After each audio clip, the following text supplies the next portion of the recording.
So ang pangunahing negotiator po sa BICAM, si dating Senate President Chis Escudero. So kasama to sa minention na binobo yung kaso daw, plunder case, sabi ni Boying Rimulya kahapon. Si Chis Escudero tapos si Martin. Si Chis Escudero, maniwala pa tayo na talagang may direkta, may mga ebidensya laban sa nga niya at direkta siyang nilink ni Yusek Bernardo. Ang pangunahing negotiator po, si Chis tapos si Saldico, Chairman Committee, Appropriations Committee ng Congress.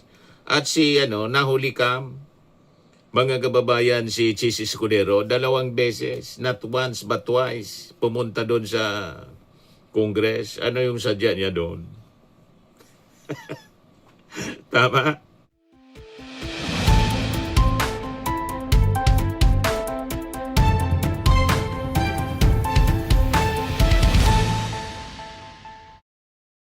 Hello po mga kababayan, si Dante Maravillas.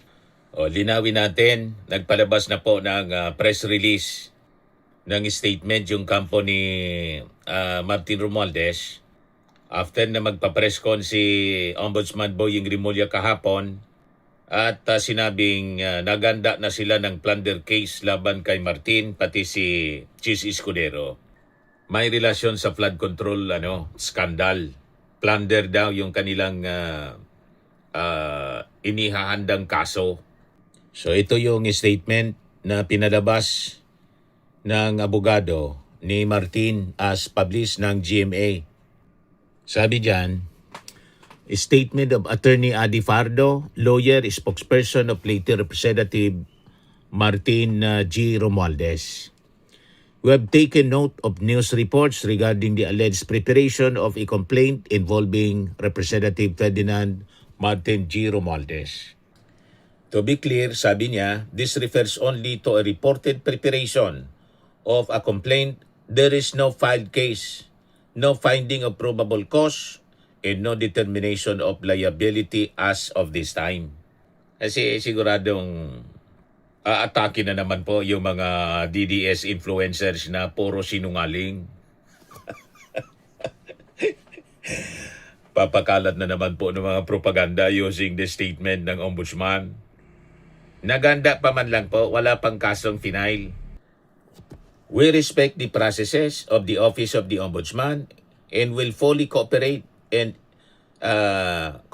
if and when a formal proceeding is initiated. So ito yung pagkakaiba, mga kababayan ni Martin. Una, ang abogado niya isa lang. Hindi tulad ni Sara, 25 yung abogado. Dito si Atty. Adi Fardo lang, mga kababayan. Abogado niya at saka spokesman. Si Martin abogado din eh. Tulad ni Sara, kaya lang bright si Martin.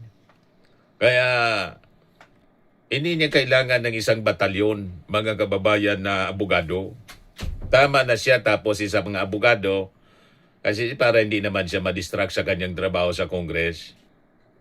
Pero si Sara, 25. Alatang guilty.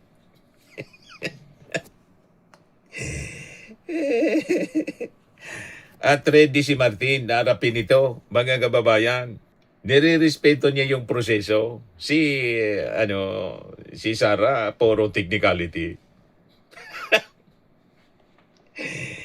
We trust that the Ombudsman will fully adhere to the circular that they instituted and signed as then Secretary of the Department of Justice, that DOJ prosecutors should only pursue cases with reasonable certainty of conviction. O tingnan natin kung may reasonable certainty of conviction. Kasi nagre-ready pa lang. We want to emphasize that to date, there is no evidence linking Representative Romualdez to any ghost and substandard projects pertaining to the flood control issue. We remain confident that these matters will be resolved based on evidence and due process, not politics or speculation. Kaya ito pinag-usapan natin, mga kababayan, ngayon. Kasi siyempre, gagamitin din itong armas laban kay Martin Romualdez kasi talagang pinag-iinitan po si Martin. O, di ba? Si Martin talaga yung target para isunod yung ating Pangulo. Yun ang sistema ng mga propaganda, mga kababayan ng kampo ni Sara Duterte. So makikita natin dito mga kababayan, propaganda, hindi man po ostisya. Ang totoong larawan ng issue laban po kay Martin Romualdez. Kaya dapat malaman natin yung tamang prinsipyo sa usapin ng paratang laban po kay Martin Romualdez. May isang malinaw na prinsipyo na dapat nating tandaan. Kapag may reklamo, dapat po may kaso. Kapag may kaso, dapat may ebidensya. Kapag may ebidensya, dapat may matibay po na basihan ng pagkakasala. Tama po. Pero sa kasong ito po, malinaw yung sitwasyon. May ulat tulad ng lumabas kahapon, pero wala pang formal na kaso. May ingay, pero walang probable cause.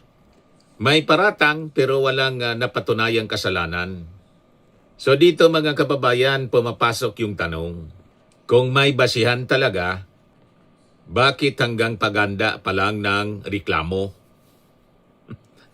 Naganda pa lang daw. Tama. After how many months na po yung lumipas, naganda pa lang? O di ba, mga kababayan? So preparation pa lang, mga kababayan, hindi pa kaso. Tulad ng sinabi ni Attorney Adi Fardo, spokesman ni Martin Romualdez. So unang dapat nating linawin, mga kababayan, ang lumabas ay ulat pa lamang ng paghahanda ng reklamo. Wala pa pong naisasampa na kaso sa Office of the Ombudsman. Wala pang findings ng probable cause. Wala pang desisyon o hatol. So sa madaling salita, ito ay nasa antas pa lamang mga kababayan ng diskusyon at proseso. Hindi po ng adjudication. Dagdag pa mga kababayan, maging yung ICI. Malinaw po na nagsabi sa kanilang referral ay issued without finding or conclusion of guilt or liability. Ito yung malinaw na statement ng ICI mismo. Walang finding of guilt or liability laban kay Martin Romualdez after na sila magsagawa ng investigasyon. O, di ba, mga kababayan? So, ano ang ibig sabihin nun?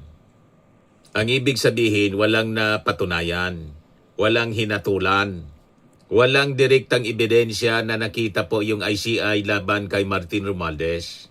So sa standard mga kababayan ng Ombudsman, dapat hindi haka-haka. Hindi po pwedeng haka-haka lang. Puro haka-haka. O, di ba? So binigyan nga diin ng kampo ni Romualdez sa pamamagitan ng kanyang abogado ang napaka-importanting prinsipyo. Ang Office of the Ombudsman ay dapat lang na magsampa ng kaso kung may reasonable certainty of conviction. Reasonable certainty of conviction. Itong prinsipyong ito, mismong si Boyeng Rimulya nung nagsabi, nung DOJ Secretary pa siya. O, di ba? So, ang ibig sabihin, hindi po sapat yung paratang lang. Hindi po sapat yung hinala. Hindi po sapat yung fishing expedition. Kailangan po yung matibay na ebidensya. Dapat malinaw yung accountability. May accountability ba talaga si Martin Romualdez? At siyempre, malakas na conviction po sa korte. Yon. Ngayon, kung wala pong ganyan, tiwala po tayo na hindi uusad yung kaso. So, doon po mga kababayan sa flood control allegations, nandun yung mga big pronouncements, mga malalaking salita. Ang problema, walang ebidensya laban kay Martin Romualdez.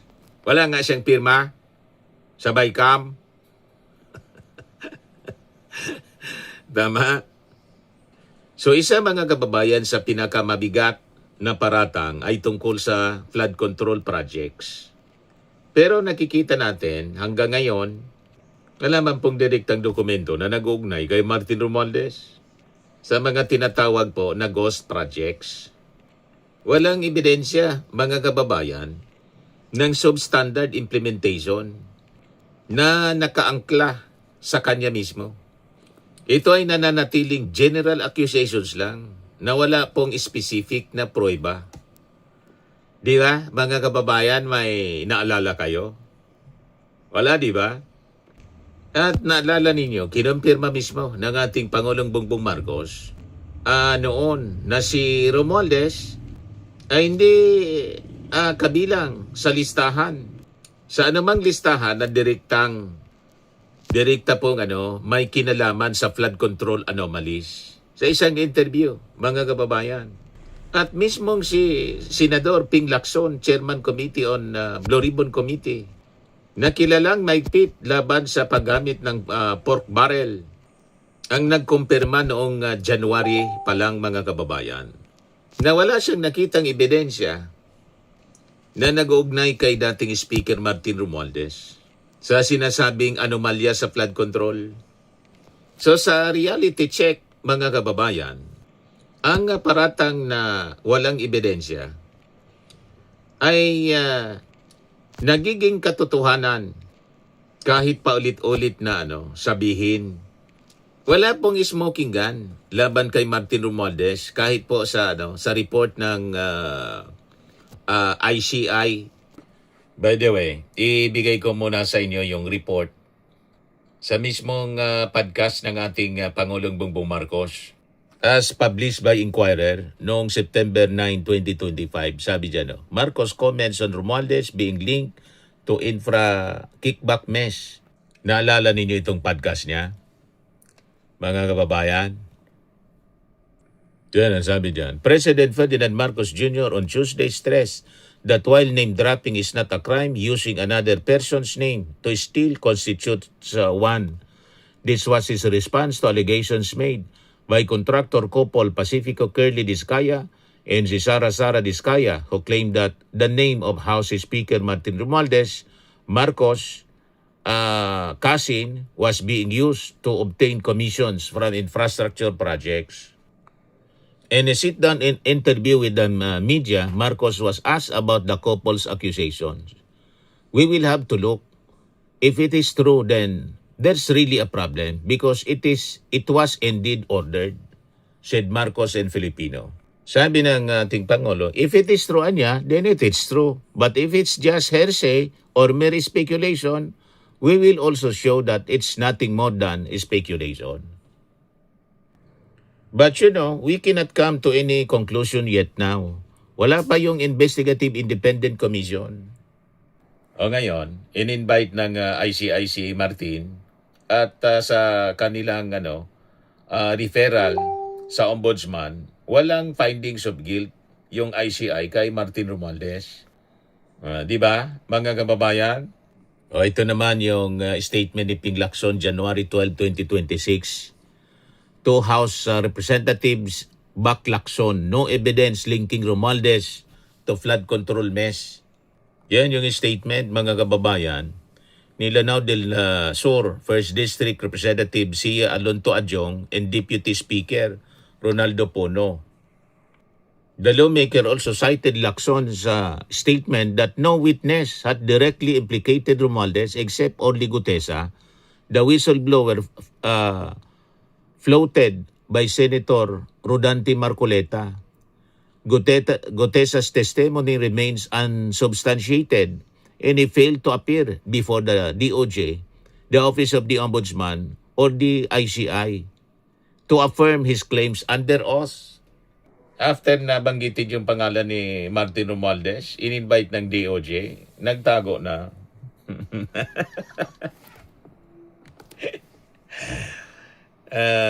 Alata na planted po, mga kababayan. Di ba? Para siraan si Martin Romualdez. Ito sabi din ni Congressman Abante. Again, Lacson says there's no evidence versus Romualdez. Senate Pro Tempore Ping Lacson has underscored This time, in a Senate Blue Ribbon Committee hearing, the lack of proof linking former House Speaker, late 1st District Representative Martin Romualdez to anomalous flood control projects. Pilit lang nilang dinidiin si Martin Romualdez sa mga kwento sa media. Malinaw na propaganda, mga kababayan. Si Martin po, hindi man kasama sa BICAM. So wala siyang direktang partisipasyon, mga kababayan. So ang pangunahing negotiator po sa BICAM, si dating Senate President, Chis Escudero. So kasama to sa minention na binobo yung kaso daw, plunder case, sabi ni Boying Rimulya kahapon. Si Chis Escudero tapos si Martin. Si Chis Escudero, maniwala pa tayo na talagang may direkta, may mga ebidensya laban sa nga niya. At direkta siyang nilink ni Yusek Bernardo. Ang pangunahing negotiator po, si Chis tapos si Saldico, Chairman Committee, Appropriations Committee ng Congress. At si nahuli kam, mga kababayan, si Chis Escudero, 2 beses, not once but twice, pumunta doon sa Congress. Ano yung sadya niya doon? Tama? So ang ibig sabihin nito, mga kababayan, si Martin Romualdez po walang direktang partisipasyon sa final adjustment ng budget. Hindi po siya involved sa detalye ng allocations na pinupuna. Kaya ang direkta pong pag-uugnay sa kanya sa budget anomalies, malinaw po, mga kababayan, walang factual foundation. At siya po handang makipagtulungan sa investigasyon. Hindi siya nagtatago. So sa alip na umiwas, nakita ninyo yung statement ng kanyang abogado, handa daw na makipagtulungan si Martin Romualdez sa proseso ng ombudsman. Bukas sa anumang formal investigation, sabi ni Attorney Adi Fajardo.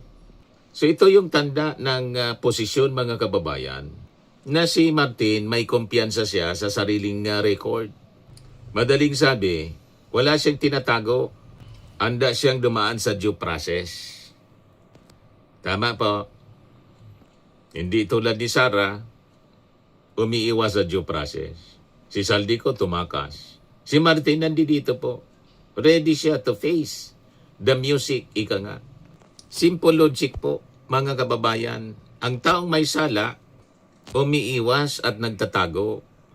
Ang taong malinis, humaharap sa investigasyon.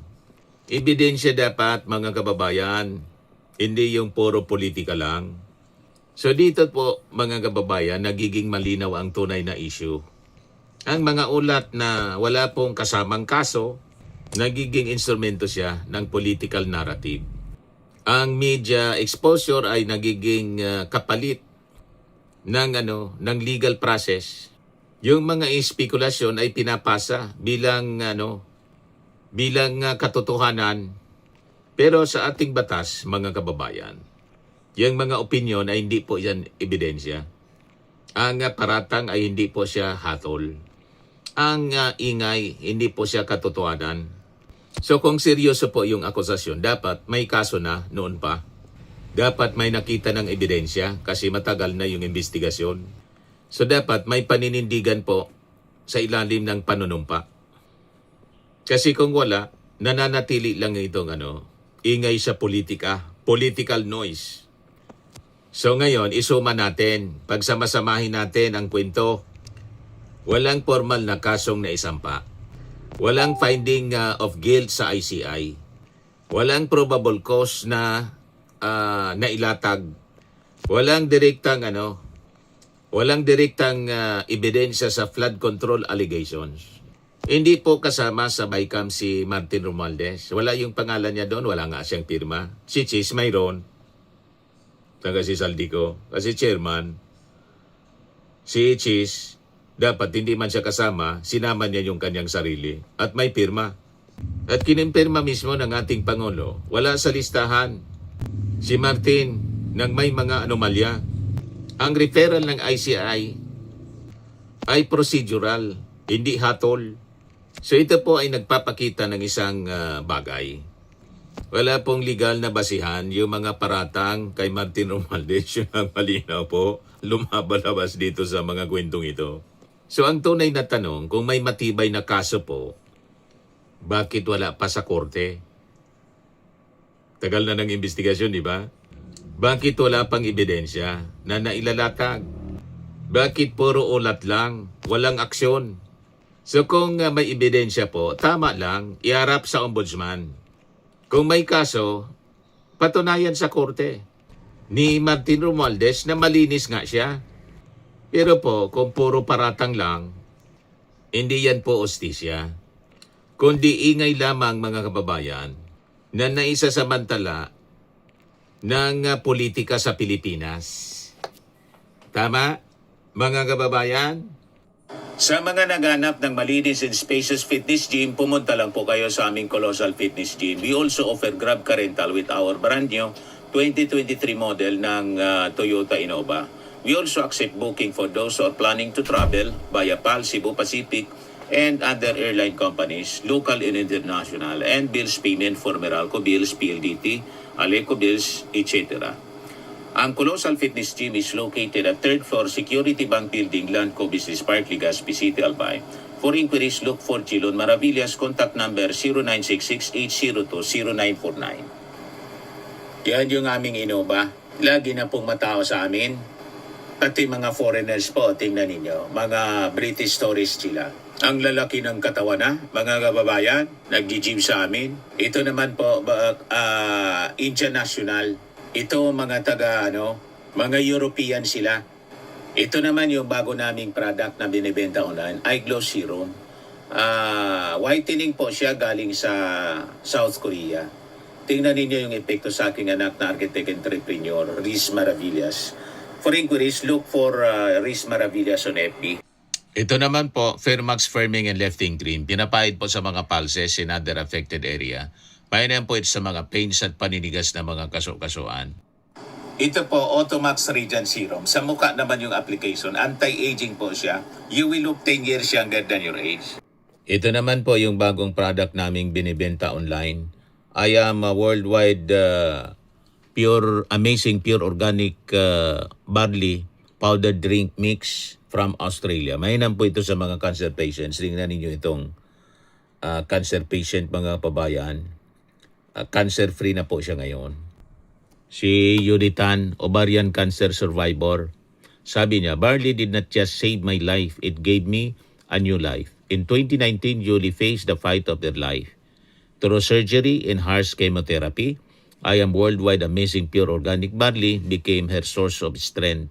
It boosted her immune system when she needed it most and gave her the energy to keep going. 100% organic siya, immune system booster, trusted by survivors. For your inquiries and orders, dumiretso na lang kayo sa anak kong architect entrepreneur Riz Maravillas. Sa mga mahilig naman po sa mga imported bags and wallets, dumiretso na lang kayo kay Ma'am Eileen Rosales. Eileen Closet po, nakabase sa Amerika. Yan yung kanyang online selling, mga kababayan. Pwede kayong manood sa kanya 7 o'clock in the evening every Sunday, Philippine time. Sa mga mahilig naman po magpa-spa, dumiretso na lang kayo dito sa Pamper City, the Medical Aesthetics and Wellness Center. Matatagpuan sa Asiana City, Parañaque City, Metro Manila. Pamper City by OMG, your luxury escape.